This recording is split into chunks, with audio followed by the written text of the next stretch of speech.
Oh my god, he has lip sync now. Hello everyone, welcome to episode 2 of NorthwestRants, a series where I complain about things that upset me. In today's episode, I'm gonna be mad at Minecraft, so if you prefer your echo chamber and mindlessly defend the game, you can get off my video now. I'm specifically unsatisfied about the drop update system. Since like a few years ago, they changed the annual update to seasonal drops. There's already quite a bit of criticism out there, but I want to specifically cover this from a Java Edition modder's perspective, both as a modded Minecraft player and a mod developer. The focus will mainly be on the mod development side. For those who may not know, I am a mod maker. To name some of my more well-known mods, there's Autofish for Forge, a client-side automatic fishing mod created after Mojang patched auto fishing machines. Short Circuit, a mod for designing modular, fast and reusable redstone circuits. Mechanism Fishing Recipe, a mod that integrates into another bigger mod called Mechanism and extends its fishing related functionality. More Boots, a simple mod that adds boots that do various creative, not the game mode, effects. And more random ideas beyond those. For me, modding is a creative outlet. All of these mods were created for fun.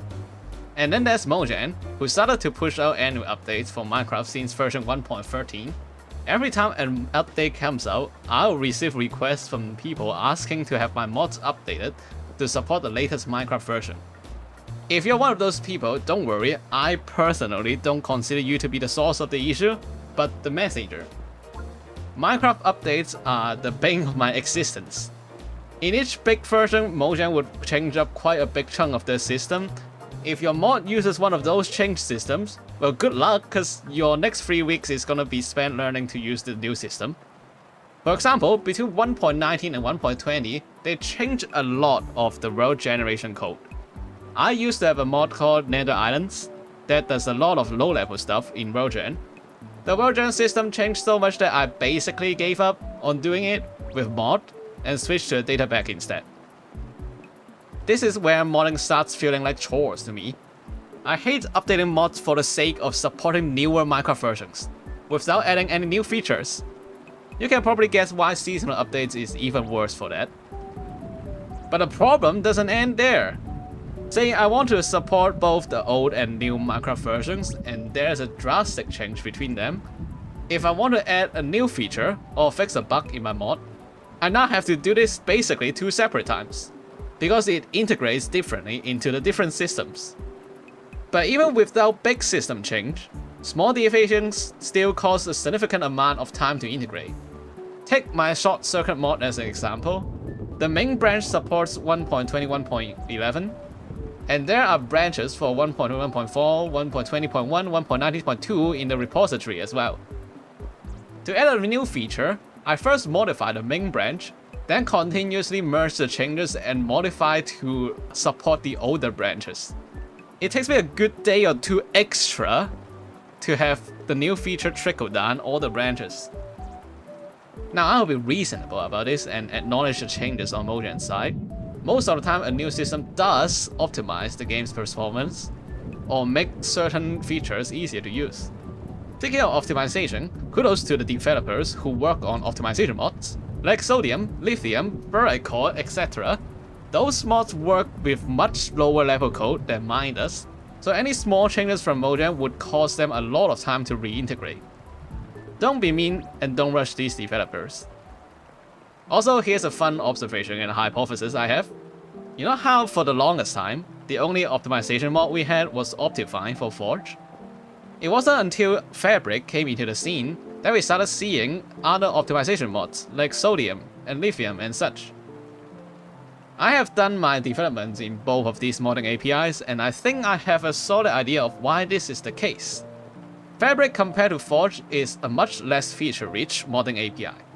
Forge provides a lot of events, which mods can hook into without going into very low level. Fabric, on the other hand, has much fewer of those. In order to reach the same functionality as Forge, developers will need to hook into Minecraft's code themselves using a system called Mixins.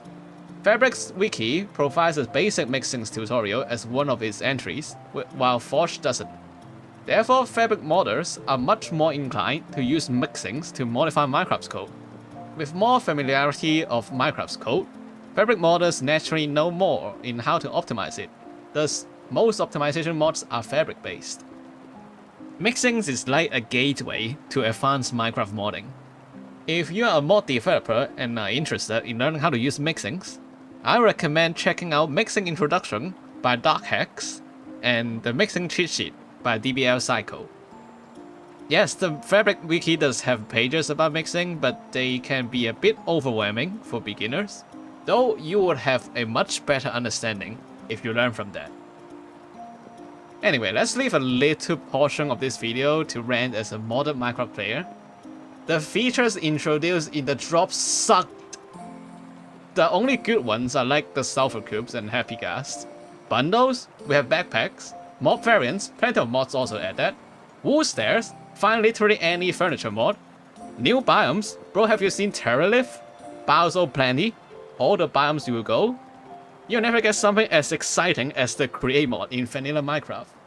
You can even find pork. When you combine these mods together, you get an infinitely more interesting mod pack.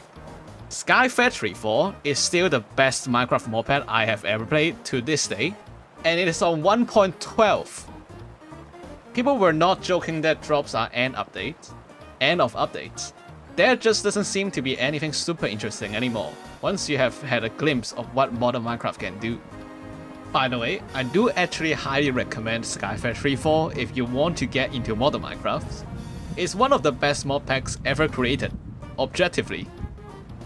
Don't worry about the old Minecraft version. It will introduce plenty of new stuff you have yet to see if you have only played vanilla. Whew. That was a lot of talk about. Yes, I know this video is overall pretty negative, but that's the nature of this series. The goal is not to get people mad, but to introduce a perspective for people to consider. Hopefully the next time you enter a debate, you have a much more rich response. Oh, and let's talk a little bit more about this series in general. For the fans who are still sticking around and the people who fell asleep from an 8-minute video. Honestly, I just wanted to yap. The animations you see is completely extra, purely because attention span at this day and age is horrendous. I would much rather spend my time drawing up some real animations instead of this story time stuff. So going forward, more automations will probably be introduced to this series. I hope people will enjoy the topic more than the useless visuals.